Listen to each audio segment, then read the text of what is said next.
Harmful algal blooms have become a more significant issue in recent years in many lakes and rivers, and it is a particularly significant issue in the western basin of Lake Erie. In response, several research organizations in the United States and Canada have increased their efforts to improve capabilities for the remote sensing of harmful algal blooms. Efforts are underway to improve the ability to monitor, assess, and study harmful algal blooms using various remote sensing platforms. Research into improvements in remote sensing platforms and algorithms seeks to provide powerful new tools to study and understand the spatial and temporal aspects of harmful algal blooms. These developing tools will also help stakeholders to assess the efficacy of harmful algal bloom mitigation efforts into the future.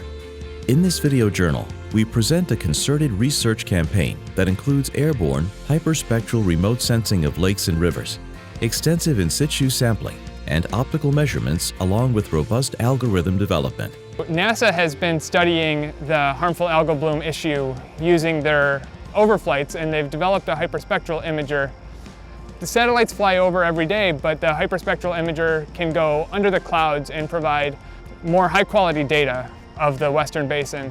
The hyperspectral imager, it captures an image, and that image is focused down through a slit into a line.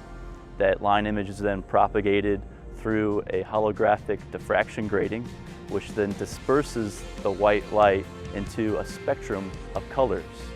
We then take those spectrum of colors and analyze for certain spectral profiles that identify the type and concentration of algae in the water.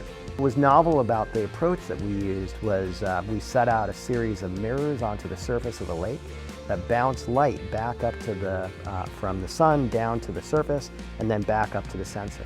And so that lets us take our flying spectroradiometer and convert it into a spectrophotometer, right? So that we can use the same instrument to measure both the downwelling light that's coming from the sun and the upwelling light that's reflecting off of the surfaces of the Earth. The coolest thing of working hyperspectral imaging with NASA Glenn is being a part of something that directly impacts our community. That what you're doing, getting up on the plane, flying an instrument, sharing this data with other people that are very interested, is it's directly impacting those around us, our community, right in our backyard is Lake Erie. So working on this technology, working on this data product, it's very helpful for everyone that's involved.